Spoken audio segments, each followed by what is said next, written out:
Assalamualaikum warahmatullahi wabarakatuh, ladies and gentlemen. What a beautiful day it is, and how are you? I'm Zoma. Today I'm very happy and so excited to meet you again to this program, and welcome back to Islamic Treasure in Frame of JIC. This program is presented by Jakarta Islamic Center. So, Miss me and responses from you, and we would like to say thank you so much for your attention, for your appreciation to stay tuned with us every Tuesday at 9 a.m. only on Radio JIC 107.7 FM, Facebook Live Radio JIC, web streaming www.islamicstripcenter.org.id, and YouTube channel JIC TV.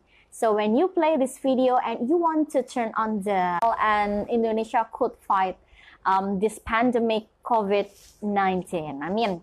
And then for this morning, it will be our second episode, and our theme today is Muhammad Al-Fatih and Hagia Sophia. But wait for a moment, because I want you to tell your friends to share this video and like and drop your comments on comment sections, and then you can stay tuned with us because we're still live. And here we have our speaker today, and Mrs. Hani Fitria. How are you? I'm fine, thank you. How about you, Zoma?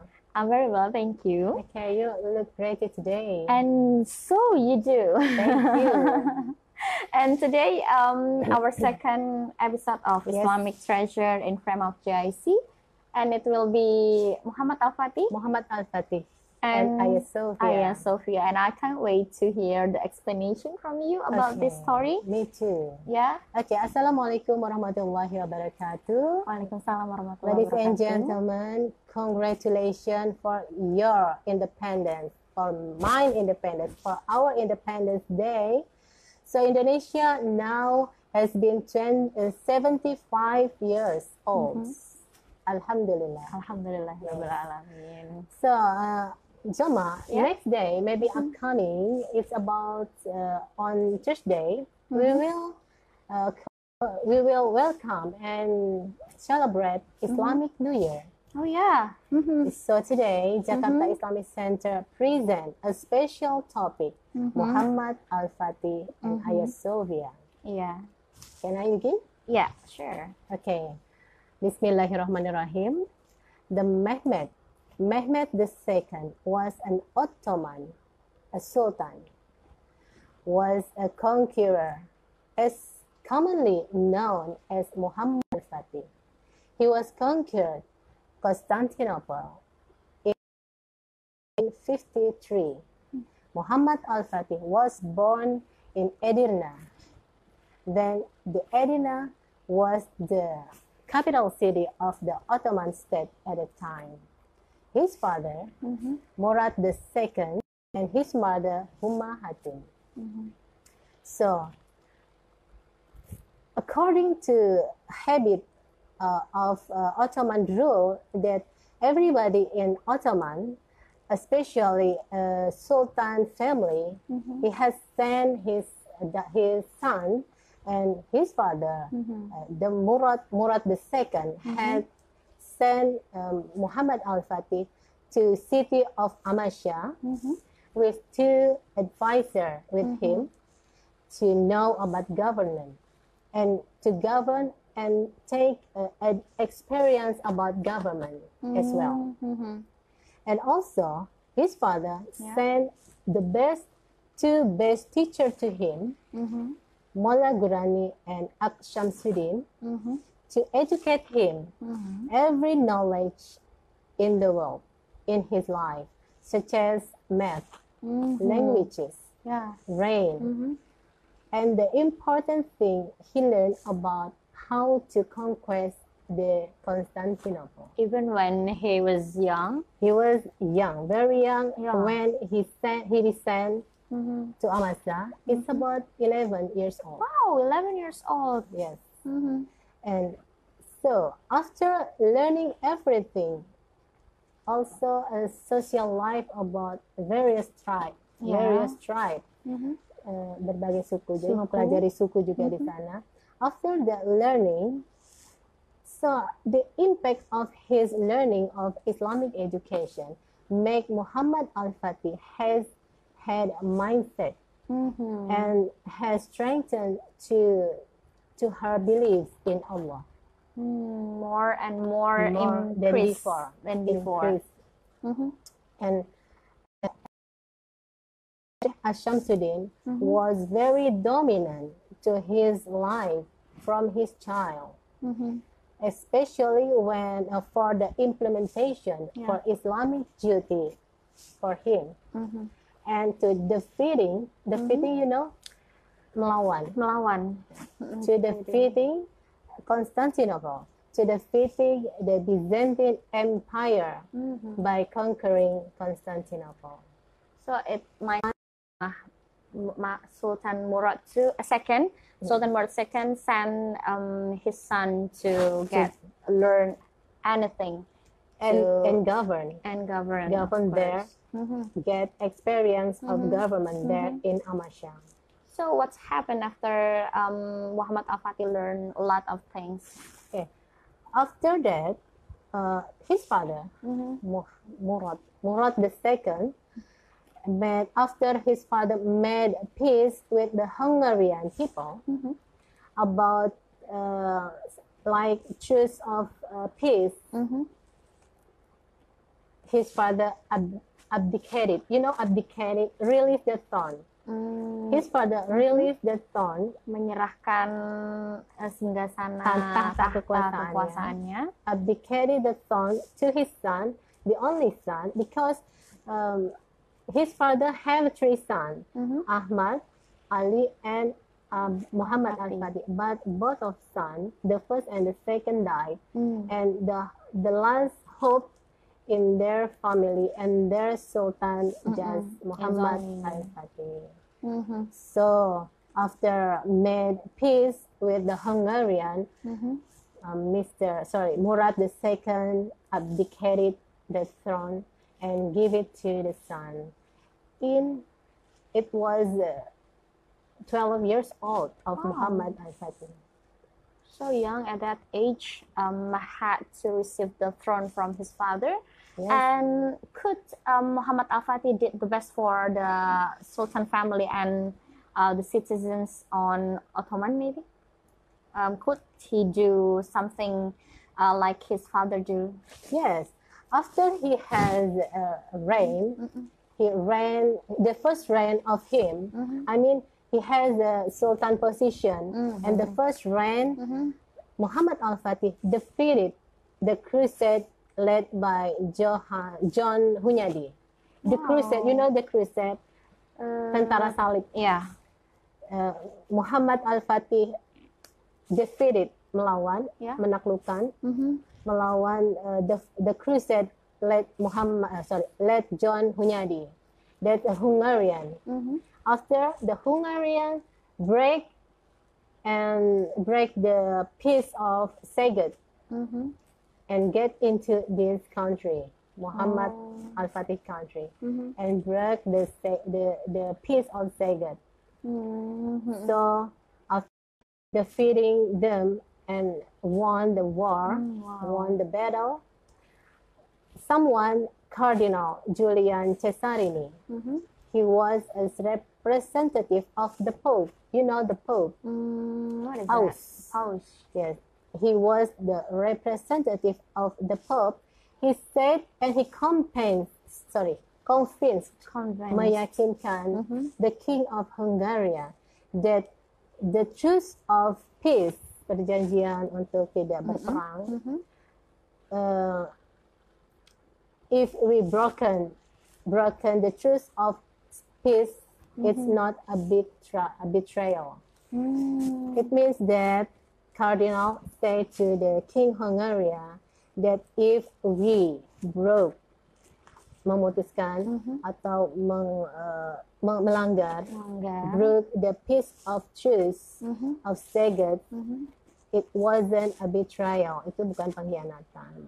Oh, so for the first battle, Muhammad I'm curious about that Yes, moment. this is a very difficult situation. So Muhammad al-Fatih asked to his father and reclaim the throne, to back to the throne. Oh, so To Muhammad return the al-Fatih throne. asked his father to give it back the throne to his father. Yes. Because of that difficult situation. Yes, because there's very difficult situation about statement of Cardinal Julian Cesarini. And after that, he asked his father to come back to return the throne, but unfortunately, his father refused that. Okay. So after his father refused, what happened next?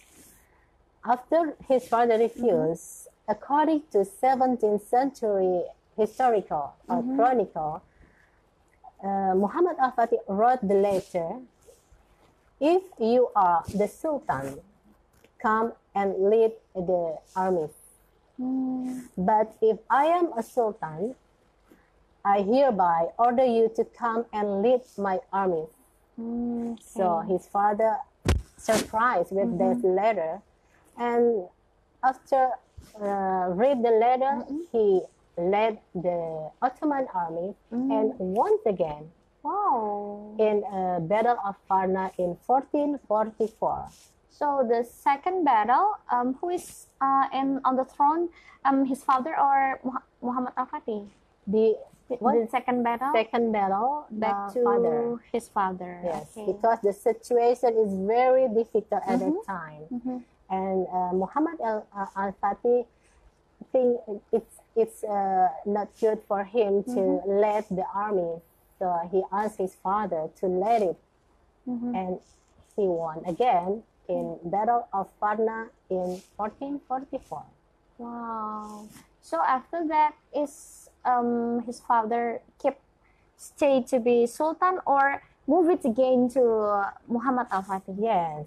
After the battle, his father, who forced dipaksa, who forced by Halil Pasha, he was prime minister, the great prime minister at that time, and is very important in their reign of father and in the reign of Muhammad al-Fatih. So Halil Pasha asked his father, Muhammad al-Fatih's father, to return the throne.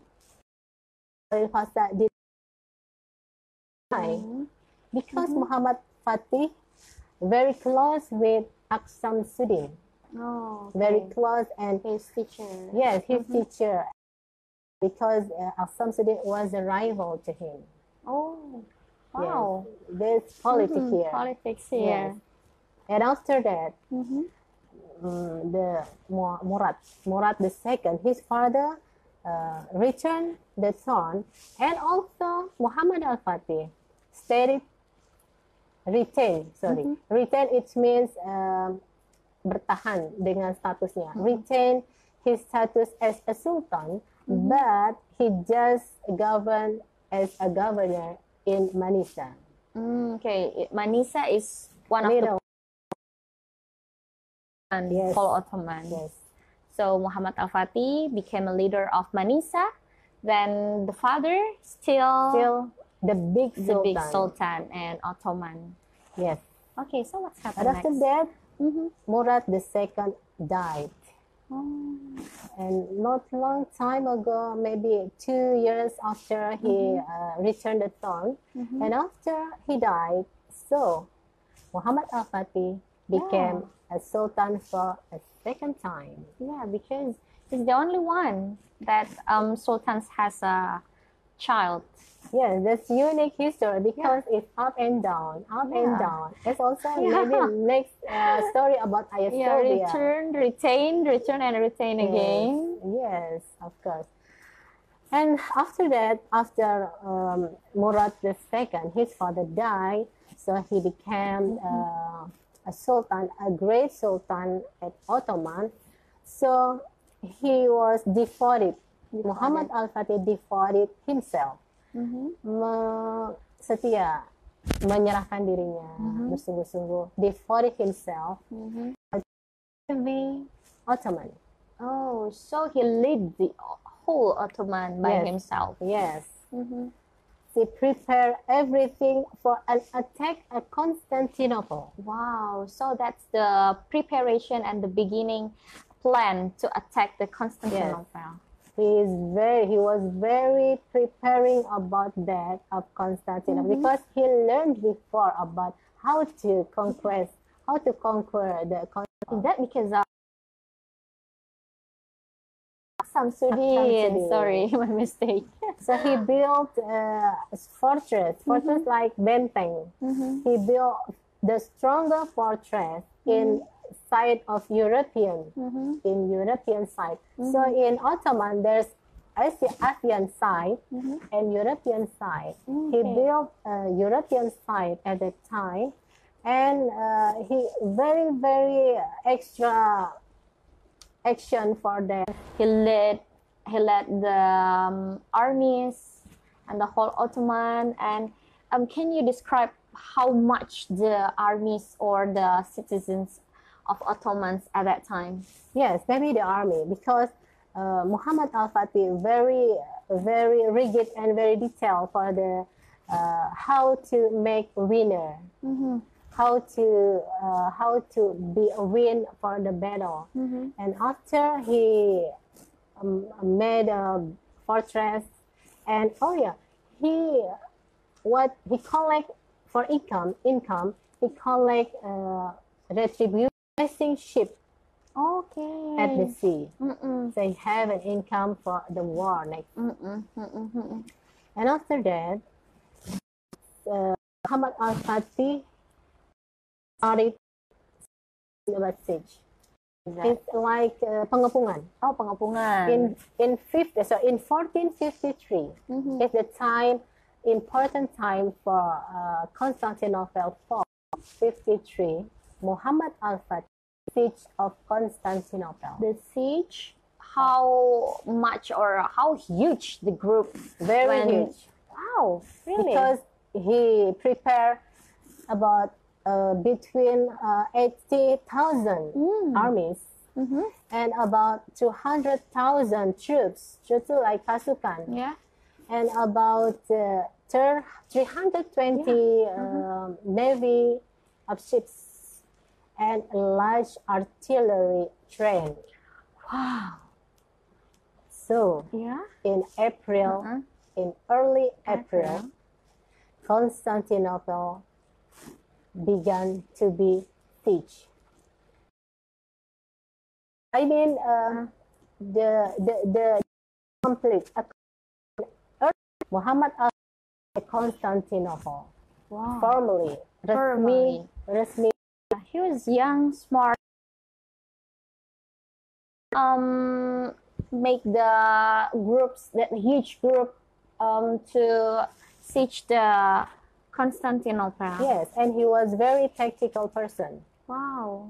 And in 57 days siege, after siege, about 57 days siege, Constantinople fell. In 57 days siege. And Muhammad al-Fatih moved the capital of Ottoman from Adrianople to Constantinople. Wow, that's a big celebration. Ottoman, and then what happens with his teacher, Aksa Mudin, who thought he became a great leader? Yes, very happy, I think, because every time he gave learning about how to conquer the Ottoman, he's very clever and very. So, what is the happen next after that? Is that Muhammad al-Fatih found Hagia Sophia as a statue or as a museum or as an icon of that Ottoman? After moved the capital Ottoman from Adrianople to Constantinople, but something very religious we have that Prophet Muhammad SAW said a few hundred years maybe, maybe a long time ago, to his Sahaba, Abu Ayyub al-Ansari, لَتُفْتِحَنَّ الْقُسْطَنْطِينِيَّةَ فَلَنِعْمَ الْأَمِيرُ أَمِيرُهَا وَلَنِعْمَ الْجَيْشُ ذَلِكَ. So this is the statement from Hadith Musnad Ahmad that reveals special for Muhammad al-Fatih that conquest Constantinople. That means that verily, what a wonderful leader the leader be, what a wonderful army that will be, be. Wow. That's a statement for a long time ago to someone, a Muslim, who will conquer the Constantinople. It reverts to Muhammad al-Fatih. And it happened to him. It happened today. Yeah. Very great story, I think. And what's happened next after they won, they can conquer the Constantinople? Then what's happened next with Muhammad al-Fatih? After conquering Constantinople, Muhammad al-Fatih changed Hagia Sophia from the cathedral before to a mosque.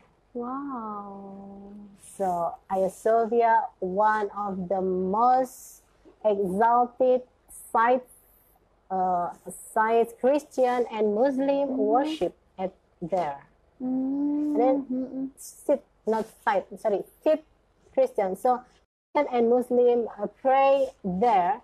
So Hagia Sophia is the icon of worship from Christian and from Muslim at the time. Because there are symbols of the Christians God Iran ayat Al-Quran. Okay. But after conquesting the Hagia Sophia as a symbol of victory, Ottoman victory, Muslim pray there for 100 years. But that after Constantinople fall in 1453. Okay. But in 1934, the president first Turkey, Mustafa Kemal Atatürk, converted Hagia Sophia from a mosque to a museum. To museum, or will be well known as Istanbul Museum. Yes. So it's just like a tourism destinations. Yes. Maybe because of Mustafa Kemal was a secular republic. Oh. So he converted religious place to a museum like Hagia Sophia. So that's a sad moment when Mosque Hagia Sophia became to be Istanbul Museum. Yes. And just only destination, tourism destination. Yes, just like that.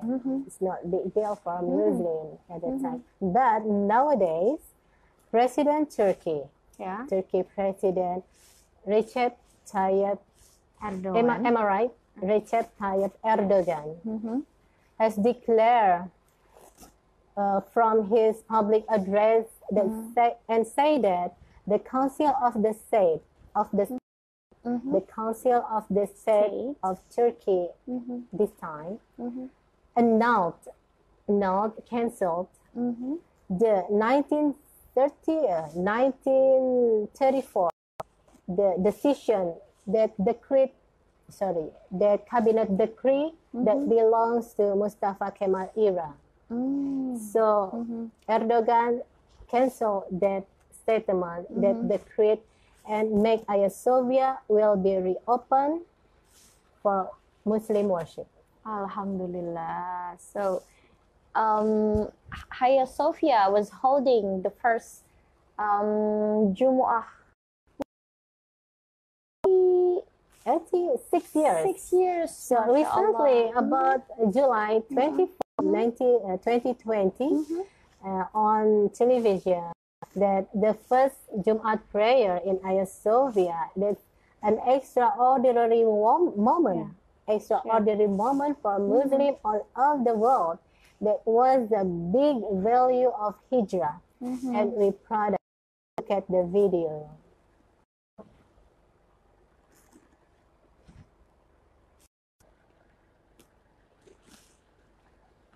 So this news became a trend. Yeah, every day. Every day and everywhere in the world. Even in Indonesia.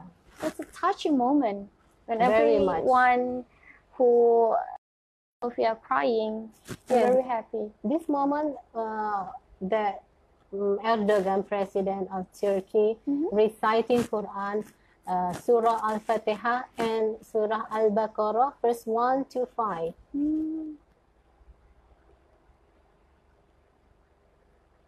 I wish I was there. I mean, inshallah, one day. I wish I was there at that time. Oh, At the first reopen Hagia Sophia.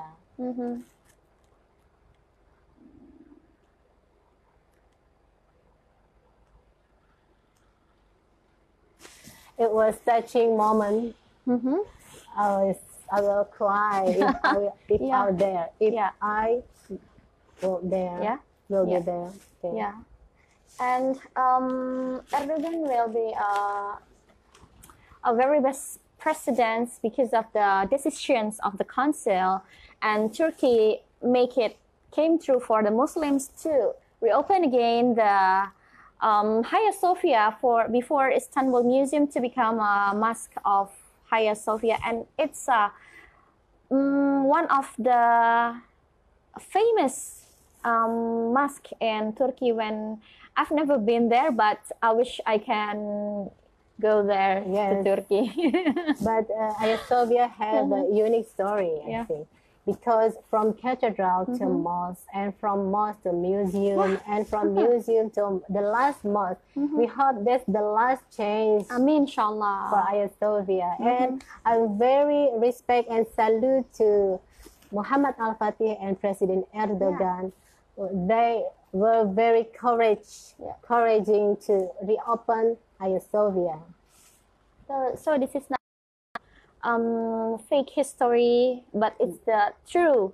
Yes, it's real. It's real that Muhammad Al-Fatih has sacrificed, had become a best leader for the navies and for the citizens and for the everything that make it came true again. And this era in 2020, we known as well this Hagia Sophia Istanbul Museum, or we called before, today is a mosque that we can pray inside of this Hagia Sophia.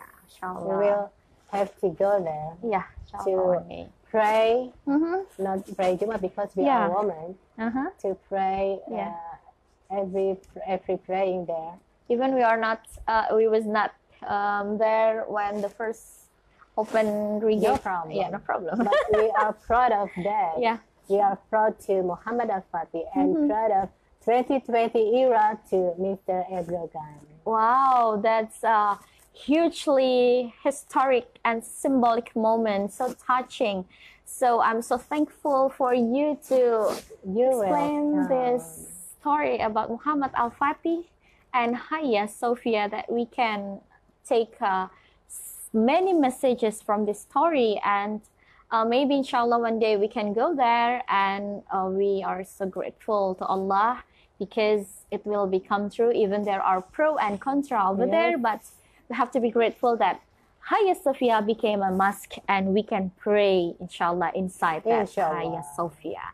And next week inshallah will be our third episode. Yes. So episode will be topic boycott Abu Talib and Siti Khadijah. Wow, it will interesting maybe. No, I think boycott and death Abu Talib and Siti Khadijah, and two problem there, boycott and the death of Abu Talib. And Siti or Khadijah. we known as sadness, very sadness year for Prophet Muhammad. Yes. So thank you so much for your appreciation to this program, and thank you so much for your attention to stay tuned with us every Tuesday at 9 a.m. only on Radio JIC 107.7 FM. You can follow our Facebook and Instagram Radio JIC, and you can get information from our platform social media. And don't forget to like and give the comments and advice, maybe. Yeah, and advice and on maybe they can choose the story will be bring next. Okay, inshallah. You can request maybe the story. And don't forget to drop it in comment sections and share this video to your friends, because we're still live. Inshallah, live again next week on Tuesday. And thank you so much. And by the end of this meeting, Alhamdulillahirabbil alamin. Wabillahi taufiq wal hidayah. Assalamualaikum warahmatullahi wabarakatuh.